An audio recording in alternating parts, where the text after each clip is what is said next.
हरियाणा की लड़ाई अब काफ़ी दिलचस्प हो चुकी है और अगर हम गुरुग्राम सीट की बात करें तो वो हॉट सीट में तब्दील हो गई है और वहाँ पर जो सत्ता पर काबिज हैं लंबे वक्त से, जहाँ पर उनकी पैठ बनी हुई है, वो बीजेपी के उम्मीदवार राव इंद्रजीत सिंह इस वक्त हमारे साथ मौजूद है। राव साहब, बहुत बहुत स्वागत है आपका एनडीटीवी पर। तीसरी बार हैट्रिक लगाने की तैयारी है, क्या लग रहा है? देखिए, एक तो जब कह रहे हैं ना कि बहुत समय से यहाँ पर काबिज हैं, तो इसके पीछे जो मायने मैं निकालता हूँ वो ये है कि इसके खिलाफ एंटी इनकम्बेंसी ज़रूर होगी और ये चौथी बार जीत पाएगा कि नहीं जीत पाएगा, ये आपके दिमाग के अंदर प्रश्न मैं समझता हूँ कि उत्पन्न हुआ होगा जब इस तरह से आपने मेरे से प्रश्न पूछा। तो एक तो मैं ये क्लियर करना चाहता हूँ कि भारत सरकार के प्रति कोई एंटी इनकम्बेंसी नहीं है।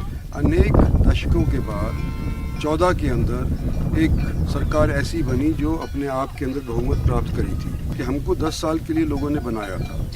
10 साल हम शासन में तो हैं, लेकिन उनमें से 3 साल ऐसे चले गए जो कोविड की वजह से हमारे ख़राब हो गए। तो इन 7 साल के अंदर जो हमने इंफ्रास्ट्रक्चर खड़ा किया है देश भर के अंदर, जो इंफ्रास्ट्रक्चर किया है हरियाणा के अंदर, और ख़ास तौर पे जो इंफ्रास्ट्रक्चर खड़ा किया है गुड़गांव लोकसभा क्षेत्र के अंदर, जिसके अंदर 3 ज़िले पड़ते हैं, मेवात पड़ता है, गुड़गांव प्रॉपर पड़ता है और उसके अलावा रेवाड़ी ज़िला भी पड़ता है। तो इन तीनों ज़िलों के अंदर लोगों के सामने चाहे सड़क हो और चाहे ट्रेन्स हो और चाहे एम्स जैसी फैसिलिटी यहाँ प्रोवाइड करी हो, तो इंफ्रास्ट्रक्चर प्रोवाइड करने में कोई कसर भारत सरकार ने नहीं छोड़ी है।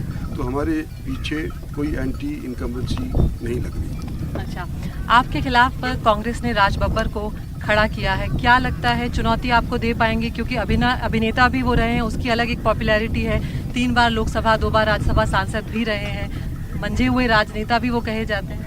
चुनौती है?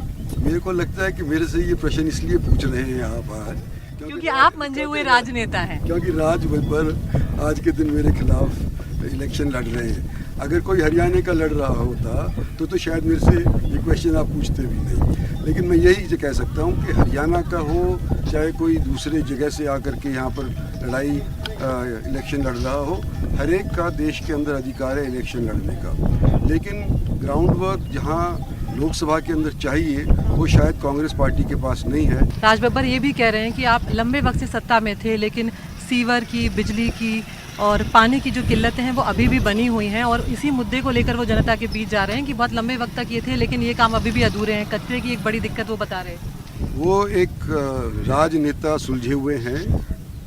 इस चीज़ का परिणाम इससे मिल जाता है कि जो मुद्दा केंद्र के इलेक्शन का ना हो उसको सामने ला रहे हैं। केंद्र के एमपीज़ का या केंद्र की सरकार का ये काम नहीं कि नल के अंदर पानी आ रहा है, केंद्र का सरकार का ये नहीं कि स्ट्रीट लाइट आई है कि नहीं है। केंद्र का जो काम है कि इंफ्रास्ट्रक्चर प्रोवाइड किया जाए। तो वो जो पानी को गदला रहे हैं वो केंद्र के मसले को अलग करके और जो दूसरे मसले हैं राज्य सरकार के हैं, कॉरपोरेशन के हैं, उनको उसके अंदर ला करके और थोड़ा माइलेज लेना चाहते हैं। एक और सवाल है यहाँ पर राव साहब की, गुड़गांव को हम देखते हैं आपने बहुत वहाँ पर इंफ्रास्ट्रक्चर है डेवलप किया है, मिलेनियम सिटी जो है वो अब वो कहलाता है, लेकिन जब हम अंदरूनी इलाकों में जाते हैं तो वहाँ पर अभी बहुत गुंजाइश है। ये बात आप मानते हैं? बहुत एक लंबा सफ़र जो है वो तय करना है, क्योंकि जब आप अंदरूनी इलाकों में जाते हैं तो वहाँ अभी भी बुनियादी दिक्कतें मौजूद हैं। हरियाणा इस वक्त अगर पर कैपिटा इनकम से जहाँ से भांपा जाए तो शायद गोवा और केरला के बाद तीसरे नंबर पे आता है। एक ज़माना था जब पंजाब हमारे से आगे था, तो अब तो पंजाब से तो कहीं आगे निकल गए। तो आज के दिन जो हरियाणा के अंदर डेवलपमेंट हो रही है वो गुड़गांव के अंदर पैसा जो उत्पन्न होता है उससे हो रही है, बराबर के तौर के ऊपर उस पैसे को बांटा जाता है। लेकिन आपकी बात में दम है कि जो हरियाणा का जो बजट है, ख़ास तौर पे जो कॉरपोरेशन का बजट है, वो 1000 करोड़ के करीबन है, लेकिन वो हमारे यहाँ के मेयर नहीं इस्तेमाल कर पाते। हमारे चंडीगढ़ के अंदर जो बाबू लोग बैठे हैं उनके पास 2 करोड़ से ऊपर कोई भी सुविधा अगर उपलब्ध करवानी होगी तो 2 करोड़ से ऊपर की अगर खर्च होगी उसके ऊपर तो चंडीगढ़ फाइल जाती है और वहाँ पर वो ठंडे बस्ते के अंदर कई दिनों तक बैठी रहती है, उसके पीछे पीछे हम भागते रहते हैं। विपक्ष जो है वो खाता खोलने की यहाँ पर कोशिश कर रहा है, जबकि बीजेपी के सामने एक चुनौती है, क्योंकि पिछली बार सारी सीटें आप लोगों ने जीत ली थी। इस बार आसान नहीं लग रहा है। रोहतक, सिरसा, कुरुक्षेत्र जैसी जो सीटें हैं माना जा रहा है वहाँ पे टफ फाइट मिल रही है। तो किस तरह से आप देख रहे हैं, क्या इस बार 10 में से 10 आ पाएंगे? इंशाअल्लाह। बहुत बहुत शुभकामनाएं, बहुत बेबाकी से आपने जवाब दिए। तो ये थे राव इंद्रजीत सिंह, बीजेपी के उम्मीदवार। तीसरी बार हैट्रिक लगाने की तैयारी और पूरी उम्मीद वो कर रहे हैं कि इस बार जीत का जो अंतर है उसे वो और बढ़ाएंगे। अपने सहयोगी सुशील राठी के साथ, मोहित सैनी के साथ, मैं अदिति राजपूत, एनडीटीवी इंडिया। लोकसभा चुनाव का जो प्रचार है वो परवान चढ़ चुका है। कई चरण जो हैं वो भी निकल चुके हैं और अब हम हरियाणा पहुंच चुके हैं, जहां पर गुड़गांव सीट जो है वो अचानक से एक हॉट सीट में तब्दील हो गई है। और उसकी वजह यहां पर जो मुकाबला है वो बहुत दिलचस्प हो गया है, क्योंकि यहां पर जहां बीजेपी के सांसद, जो मौजूदा सांसद हैं राव इंद्रजीत सिंह, उनका मुकाबला करने के लिए कांग्रेस ने अभिनेता और सांसद राज बब्बर को मैदान में उतारा है। और हमारे साथ खुद राज बब्बर साहब इस वक्त मौजूद हैं। राज बब्बर साहब, बहुत बहुत शुक्रिया आपका हमारे साथ बातचीत करने के लिए, आपने वक्त निकाला। सबसे पहली बात ये राज बब्बर साहब, आप 3 बार लोकसभा सांसद रहे, 2 बार राज्यसभा सांसद रहे, उत्तर प्रदेश पर आपकी एक अच्छी पकड़ रही। ऐसे में हरियाणा आना कहीं नर्वस किया उसने, जब आपको पता लगा कि हरियाणा सीट से लड़ना है, गुड़गांव सीट से लड़ना है? देखिए, मेरा मन नहीं था चुनाव में खड़ा होने का इस बार, लेकिन मैं पार्टी के लिए काम करना चाहता था। और जब लगातार ये आवाज़ें आना शुरू हो गई कि, और मीडिया ने, तमाम लोगों ने, कि साहब कोई भी बड़ा सीनियर आदमी चुनाव लड़ने को तैयार नहीं है, तो मुझे लगा कि नहीं, इस वक्त जो है जिन उसूलों के लिए हम खड़े हैं ये मैसेज नहीं जाना चाहिए। और मैं कोई इसमें ये नहीं समझता कि मैंने कोई बहुत बड़ा एहसान किया है। शायद मैंने अपने आप को ये यकीन दिलाया कि नहीं, ये मेरा फ़र्ज़ बनता है कि मैं चुनाव में खड़ा हूँ। वो अपने काम यहाँ पर गिनवाएंगे, लेकिन जब आप मैदान में जा रहे हैं, जनता के बीच जा रहे हैं, तो आप किन मुद्दों को लेकर जनता के बीच जा रहे हैं? मेरे पास तो मुद्दे जो हैं बहुत साफ हैं कि मैं चुनाव जो है किसी व्यक्ति के खिलाफ नहीं लड़ रहा हूँ। और मेरा कोई मकसद नहीं है कि मैं वो बड़े आदमी हैं, बड़ा नाम है उनका, मंत्री हैं, मैं तो इस लिहाज से उनके मुकाबला नहीं कर सकता। लेकिन जनता यहाँ की जो हालात से त्रस्त है। लेकिन वो कह रहे हैं कि आप बाहरी हैं। राव इंद्रजीत कहते हैं कि मैं गुड़गांव के लोगों का परखा हुआ बंदा हूँ, यहाँ पे सब लोग मुझे जानते हैं, जांचा परखा हुआ है उन्होंने मुझे, लेकिन वो आपको आउटसाइडर कह रहे हैं। मुझसे कह रहे हैं, मोदी जी से कह रहे हैं?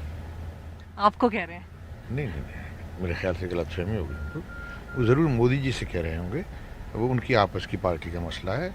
मैं तो देश का जो है पहचाना हुआ नागरिक हूँ, और मेरे यहाँ मेरी बहनें भी आई हैं, मेरे रिश्तेदार हैं, मेरा एक छोटा सा फ्लैट है, उनके मुकाबले का जो है कोई महल नहीं है छोटा सा। लेकिन अगर राज बब्बर जीतते हैं तो क्या वो गुड़गांव की जनता से ये वादा कर रहे हैं कि वो यहाँ बने रहेंगे और इन समस्याओं को सुलझाएंगे? क्या आपकी इसको बेटा यहाँ रोकना, इनको दिखाइए कि यह शहर है, ये आप देख रहे हैं?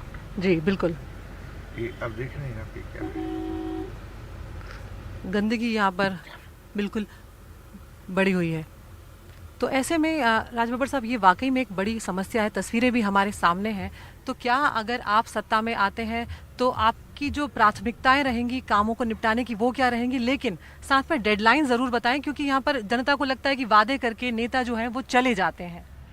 मेरी डेडलाइन है कि अगर मुझे यहाँ की जनता ने मुझे सांसद बनाकर दिल्ली भेजा, तो पहली बात तो ये, पहले दिन से मेरा वादा है कि मैं सरकारी कोठी में रहने के लिए यहाँ सांसद नहीं बन रहा हूँ। दूसरी चीज़, यहाँ के नगर निगम जिसका बजट जो है 5,000 करोड़ रुपया है, और वहाँ यहाँ सफाई का जो है कोई बंदोबस्त नहीं। ये सिर्फ यहाँ बाज़ार में ही नहीं है, बाज़ार में ये कूड़ा यहाँ तक फिकवाने के लिए ये तमाम दुकानदार पैसे देते हैं। आप समाजवादी पार्टी में भी रहे राज बब्बर साहब, रिश्ते बाद में फिर उतने अच्छे नहीं रहे, बाद में आप कांग्रेस में आए, लेकिन अब दोनों पार्टियां जो हैं वो अलायंस में हैं। तो ऐसे में क्या समाजवादी पार्टी के लोगों से बात होती है, अखिलेश यादव से बात होती है आपकी? बिल्कुल होती है, और मेरी कोशिश भी यही है कि मैं अपने खासकर जितने भी समाजवादी पार्टी के कार्यकर्ता हैं वो बहुत फख्र महसूस कर रहे हैं और मेरे साथ में चलते हैं। वो क्या अखिलेश जी से कोई आखिरी बातचीत जो हुई वो याद है, आप बताएंगे हमें? बिल्कुल, अभी हुई थी चुनाव से। एक्चुअली मैं था नहीं यहाँ, बल्कि मैं वो चाहती थी वहाँ कि मैं चुनाव आगरा में जाऊँ, लेकिन मेरी टेक्निकल प्रॉब्लम थी और मैं नहीं जा सका वहाँ। अच्छा, जब आप गुड़गांव में रहते हैं तो तस्वीर बिल्कुल अलग नज़र आती है, लेकिन जब आप आसपास के क्षेत्रों में जाते हैं तो ऐसा लगता है कि विकास वहाँ तक पहुँचा नहीं। हम नूह की बात करें, हम बादशाहपुर की बात करें, हम पटौदी की बात करें, हम ऐसे कई जगहों के नाम ले सकते हैं जिसका आप भी जानते हैं कि अभी वहाँ पर बहुत लंबा रास्ता तय करना है अगर तुलना की जाए तो। हम इसकी शुरुआत जो है शपथ लेने वाले दिन से उसके 1 महीने के अंदर आपको रिजल्ट नज़र आना शुरू हो जाएगा। जैसे वो लाइन थी ना कि मेरे पास में ये बिल्डिंग है, मेरे पास में ये बिल्डिंग है, वो दीवार फिल्म का। तो जब छोटा सी बात पूछते तुम्हारे पास में क्या है, कि वो कहता है मेरे पास में माँ है। तो मैं भी कह रहा हूँ कि इनके पास में जात बिरादरियाँ हैं, मेरे पास में गुड़गांव की जनता है जो मुझे प्यार से अपनी बाहों में ले रही है। बहुत बहुत शुक्रिया राज बब्बर साहब हमसे बातचीत करने के लिए, और आपको बहुत शुभकामनाएं आपके चुनाव के लिए। आप जिस तरह से प्रचार कर रहे हैं लगे रहिए। तो हमारे साथ राज बब्बर साहब थे जो बहुत कॉन्फिडेंट हैं अपनी जीत को लेकर, क्योंकि उनका कहना है कि वो जनता के बीच जा रहे हैं और जनता यहाँ पर जो सत्ता में इस वक्त पार्टी है या बीजेपी ने जो काम किया है उससे नाखुश है। गुड़गांव से अपने कैमरा पर्सन सुशील राठी के साथ मैं अदिति राजपूत, एनडीटीवी इंडिया।